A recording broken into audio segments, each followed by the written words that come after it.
Bueno, bienvenido Ramón, un placer realmente recibirlo una vez más aquí en Arriba Gente. Bueno, muchísimas gracias por la invitación. Yo decía, diferente escenario ahora, por lo menos la nota la vamos a centrar en el asesoramiento que hay que darle a mucha gente que, siendo damnificada por esta situación, ahora va a ser informada de qué le conviene para que la situación sea lo más justa posible, ¿no? La verdad que me parece muy importante porque muchas veces, y esto lo he dicho en varias oportunidades, cuando hay un reclamo, cuando hay una lucha, se habla mucho del problema y después se habla poco de cómo se solucionaron las cosas. O sea, nosotros muchas veces hemos visto conflictos muy importantes, muy fuertes, y después cuando se llega a una solución del conflicto no tiene de repente la misma repercusión que tuvo todo el conflicto. Y nosotros tuvimos durante varios años movilizados, trabajadores organizados y trabajadores no organizados, trabajadores que están en los sindicatos y trabajadores que no están en los sindicatos porque se sentían perjudicados, reclamando una solución para estos trabajadores e inclusive para los jubilados que fueron perjudicados por la SAFAP. En su momento, luego de mucha lucha, el presidente de la República presentó un proyecto, después hubo problemas dentro del propio Poder Ejecutivo sobre ese proyecto, y en el Parlamento se elaboró un proyecto alternativo que yo creo que, independientemente de que hubo algunas cosas que se tuvieron que quedar por el camino, o sea, que tuvimos que flexibilizar, o que por lo menos nosotros aceptamos de que no fuera el 100% de lo que le correspondía en el régimen de transición del BPS, y se llegó a un 90% de lo que le correspondería por el régimen de transición. También es cierto que en esa ley definitiva, que es la 19.590, ahora tenemos, además de la solución para los trabajadores cincuentones, tenemos una solución para los trabajadores que ahora están jubilados, que fueron perjudicados también, y eso no estaba en el proyecto del doctor Tabaré Vázquez. Tenemos la creación de un fideicomiso, porque los ahorros que vienen de esos trabajadores que se desafilian, viene un fideicomiso a nombre del BPS, que durante 6 años se van a estar rentabilizando esos fondos y luego gradualmente van a volver a la solidaridad, al sistema solidario del BPS. Y por último, una cosa no menor y para nosotros muy importante, yo te diría, desde nuestro punto de vista, como PIC-CNT, como representación de trabajadores, quizás lo más importante que tiene la ley es que se frenó el lucro en la seguridad social. A partir de algunos artículos que están en esta ley, se va a poner tope a las AFAP privadas que cobraban 3 veces más de lo que cobra República FAP. No van a poder cobrar más de lo que cobra República FAP con un 50% más. Quiere decir que hoy, que esas AFAP cobran un 15% por administrar los dineros de los trabajadores, no van a poder cobrar más de 7,5 porque República AFAP cobra 5. Por lo tanto, el tope que hay es el valor del 50% más. Y esto las propias AFAP privadas, a través de una asociación que los nuclea, han dicho que significa resignar de sus ganancias 37 millones de dólares por año. Eso se va a dar en un plazo gradual de 2 años para llegar a ese escenario. Y creo que esto es lo más importante porque nosotros en toda nuestra lucha estuvimos diciendo que esto era un paso hacia una reforma de una seguridad social sin lucro, sin AFAP. Y creo que ese fue un paso gigantesco que dimos.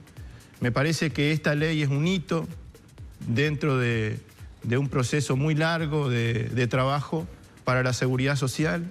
Así como en el año 96, en abril, el 1 de abril del año 96, comenzó a implementarse la ley de las AFAP, resulta que justo 22 años después, un 1 de abril del 2018, se logra que miles de trabajadores y jubilados puedan tener la posibilidad, puedan tener la oportunidad de salir de la AFAP y volver al BPS. Ramón, efectivamente los trabajadores que están comprendidos dentro de lo que plantea la ley van a elegir al régimen en el que desean permanecer o el que les es más conveniente, obviamente, y eso es ya definitivo e irrevocable. Sí, esa decisión, un trabajador que decide volver al EPS después no se va a poder afiliar a una AFAP.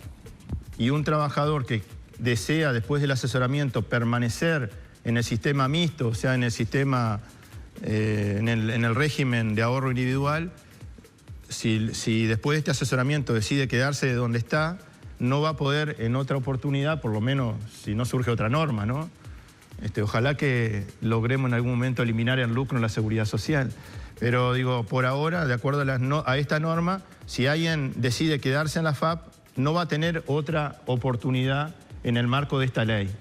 Y bueno, y decirles también que si bien esta ley se empieza a implementar a partir del 1 de abril, el BPS se adelantó y durante el mes de marzo estuvo informando a los posibles perjudicados para que averiguaran en una página web, en la página web del BPS y en un teléfono, si estaban comprendidos o no en la ley 19.590. Y fueron 55.000 trabajadores que en un mes consultaron si estaban comprendidos o no. El 80% de esos trabajadores estaba comprendido, o sea que la mayoría de los que llamó eran trabajadores que ya estaban informados de que seguramente estaban dentro de la ley. Y dentro de ese 80%, el 70% de los que consultaron y estaban comprendidos tienen que venir el primer año. Porque la ley también estableció un cronograma. El primer año, o sea, ahora hasta el 31 de marzo del año que viene, tienen que venir los que hoy tienen más de 58 años y los jubilados. Porque son las personas que están más próximas a la jubilación, las que están más apuradas. Perdón, ¿de 58 o de 56? Sí, de 56 al 1 de abril del 2016. Del 2016, hoy está tienen bien. más de 58 años. Es verdad, hoy tienen más de 58 años. O sea, estamos hablando de unas 35, 40.000 personas. Nosotros, digo... Más o menos. Si tomamos el universo de los que consultaron, ¿no? Hay gente que nosotros sabemos de que está muy bien informada y que sabe que está comprendida dentro de la ley porque cumple con los requisitos. Hay, te digo, gente que estuvo en todo este proceso de movilización, de lucha, tiene mucha información, es una población muy informada, producto de todo lo que costó esto, y quizás todavía ni siquiera averiguó si está comprendido porque sabe que está comprendido. O sea que tenemos un margen ahí de mucha gente que puede ser que no haya consultado y va directamente a agendarse. Por supuesto que la agenda comenzó a partir del domingo 1 de abril en la página web del BPS, pero a eso se le suma el 0800 50 60, que funciona de 9 a 17 horas, repito, 0800 50 60. Ahí pueden, además de la página web, pueden llamar a ese número para agendarse. Nosotros preferimos que lo hagan a través de estos dos canales y no que concurran a la oficina del BPS, porque el BPS tiene una cantidad de otros trámites que claro, si todos los cincuentones van a agendarse, seguramente se van a trazar otras tareas. ¿Y cómo se va dando el cambio, Ramón? O sea, a ver, yo cincuentón voy, estoy comprendido, me agendo y voy a la entrevista correspondiente. Ahí se me informa, se me da el asesoramiento de cómo sería a través del régimen mixto o a través de mi cuenta directamente en el BPS, y ahí yo tomo la decisión. Cuando tomo la decisión, ¿es inmediato el cambio? Bueno, la ley establece todo un procedimiento. Ahí está, ¿no? eso pregunto. Por ejemplo, te digo, ahora la gente se está agendando. Le van a dar, digamos, hora, día y hora, o de acuerdo a, incluso la persona puede elegir en qué localidad, en qué local del BPS. Acá en Montevideo hay varios locales del BPS, ¿no? Ya se está dando hora para mediados de junio. Ajá. O sea, ya se está agendando para mediados de junio en Montevideo y en el interior para la primera semana de junio. Y ayer a las 2 de la tarde iban 6.000 personas agendadas, ¿no? Entonces, el primer día se agendaron 2.000 y hasta ayer había 6.000 agendados. Una vez que se agenda la persona, el BPS tiene que recabar alguna información. Por ejemplo, hay información que tiene el BPS en la historia laboral de ese trabajador. Hay otra información que tiene la FAP, porque ese trabajador acumuló ahorro y ese ahorro tuvo rentabilidad, también tuvo descuento porque las comisiones que cobraron las AFAP restaron al ahorro. Entonces, para hacer para hacer la simulación correspondiente, el BPS le tiene que pedir a la AFAP, dame esta información de este contribuyente. Y la ley dice que la AFAP se la tiene que proporcionar al BPS. Eso se hace todo por vía remota, porque sí, claro, claro. Imagínate que es un cúmulo de información muy grande. Sí, sí. Pero además, para los jubilados están hoy percibiendo la la jubilación y la parte que corresponde a la AFAP la paga el Banco de Seguro del Estado o una aseguradora. Sí. La mayoría de esas pensiones por el régimen de AFAP lo paga el Banco de Seguro del Estado. Entonces hay información ahí para asesorar a los jubilados, para poder hacer la simulación, que la tiene la aseguradora. Entonces el BPS le tiene que pedir y la ley dice que la aseguradora le tiene que proporcionar la información que necesite el BPS. Y por otro lado, cuando la persona va a asesorarse, que el BPS tiene información de la aseguradora o de la AFAP, también la persona tiene alguna información que quizás ni el BPS ni las otras empresas que participan en este sistema lo tienen. Por ejemplo, de repente hay años que no están declarados en el BPS y ahí hay alguna información que también puede proporcionar la propia persona. La persona, una vez que recibe el asesoramiento, que con varios escenarios, algunos más optimistas, otros menos optimistas, toma la decisión en ese momento o puede tener 90 días de plazo para pensarlo. Nosotros preferimos que lo haga lo antes posible porque si se le pasa el plazo, el BPS va a interpretar como que la persona quiere quedar donde está. Claro, como que no toma una opción y queda como está. Algo así como el que calla otorga. Claro. ¿No? Lo que pasa es que la simulación tiene que ser muy... no puede fallar.